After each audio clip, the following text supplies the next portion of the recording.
सुपारी किलिंग से करोड़पति बनने वाला सबसे अमीर गैंगस्टर। कहानी लॉरेंस के दुश्मन नंबर 1 जग्गू भगवानपुरिया की। नमस्कार दोस्तों, आपका स्वागत है मेरे चैनल दलमांचल न्यूज़ में। तो चलिए इस वीडियो को शुरू करते हैं। पंजाब में गैंगवार की वारदातें बढ़ती जा रही हैं और बढ़ते जा रहे हैं गैंगस्टर्स। रंगदारी, वसूली, लूटपाट, हथियारों की सप्लाई, ड्रग तस्करी, सुपारी किलिंग के जरिए ये गैंगस्टर करोड़ों का धंधा कर रहे हैं। क्या आप जानते हैं कौन है पंजाब का सबसे अमीर गैंगस्टर? फिल्मों में गैंगस्टर की कहानियाँ अक्सर आपने देखी होंगी।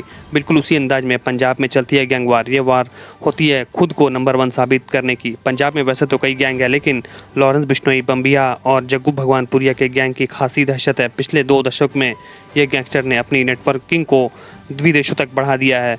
अपने काले धंधों जैसे वैसे तो पंजाब के ये कभी सभी गैंगस्टर करोड़ों के मालिक बन चुके हैं, लेकिन इन सब गैंगस्टर में सबसे अमीर है जग्गू भगवानपुरिया। पंजाब के सबसे अमीर गैंगस्टर की कहानी।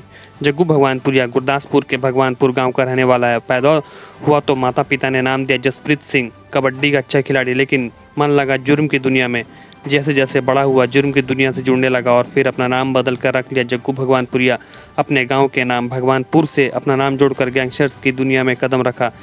गुरी नाम के पंजाब के ही एक गैंगस्टर के साथ मिलकर उसने काम शुरू किया। छोटी मोटी लूटपाट, मारपीट, वसूली जैसे कामों को करते हुए वो आगे बढ़ता रहा। इसके बाद जग्गू ने पैसे लेकर हत्याएं करवानी शुरू की, यानी दूसरों के नाम की सुपारी लेकर वो हत्याएं करवाता। इस काम में उसे खूब पैसा मिलने लगा।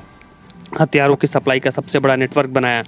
जग्गू भगवानपुरिया ने अपनी नेटवर्किंग भी शुरू कर दी थी। अब पंजाब के अलावा राजस्थान, मध्य प्रदेश तक भी जग्गू के कनेक्शन जुड़ने लगे थे। जग्गू का मकसद था ज़्यादा से ज़्यादा पैसा कमाना। उसके गैंग में कई शार्प शूटर शामिल हो चुके थे।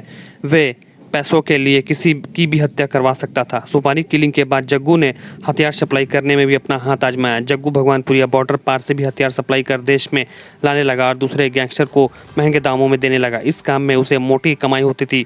नॉर्थ इंडिया में हथियारों की नेटवर्किंग का सबसे बड़ा कारोबार जग्गू भगवानपुरिया का ही है। ड्रग सप्लाई से कमाए अरबों रुपए। इसके अलावा जग्गू भगवानपुरिया नशे का कारोबार भी करता है।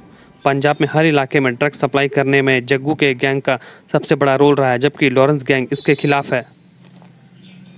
ये भी एक बड़ी वजह थी दोनों के बीच टकराव की। यहाँ तक कि लॉरेंस के साथी गोल्डी बराड़ ने जब पंजाब में तरन तारण के गोइंदवाला जेल में हुई 2 हत्याओं की जिम्मेदारी ले ली, तो उस पोस्ट में जग्गू भगवानपुरिया के नशे के कारोबार का जिक्र भी किया। ड्रग सप्लाई से भी जग्गू करोड़ों रुपए कमा चुका है। जेल में रहकर खड़ा किया इतना बड़ा नेटवर्क। आप जानकर हैरान रह जाएंगे कि जग्गू सालों से तिहाड़ जेल में बंद और वहीं से जेल के अंदर से ये सारी नेटवर्किंग कर रहा है। उसके शूटर पूरे देश में फैले हुए हैं। जेल के अंदर रहकर वे बड़े बड़े हथियारों का जाखिरा मंगवाता है। जेल के अंदर से ही सुपारी किलिंग करता है और तिहाड़ की 4 दीवारी से ही होता है ड्रग्स सप्लाई करने का कारोबार। बड़े बड़े नेताओं से हैं जग्गू का कनेक्शन। इस गैंगस्टर की संपत्ति अरबों रुपए की है। चंद सालों में ही ये पंजाब का सबसे अमीर गैंगस्टर बन चुका है। गुरदासपुर के एक छोटे से गांव का साधारण लड़का खुद को जुर्म की दुनिया का बेताज बादशाह मानता है। जग्गू पर 150 से ज़्यादा आपराधिक मामले दर्ज हैं। उसके कई बड़े बड़े नेताओं से भी कनेक्शन है। माना जाता है कि नेताओं के कनेक्शन के बलबूते पर ही वे जेल में रहकर बड़े बड़े अपराधों को अंजाम दे रहा है।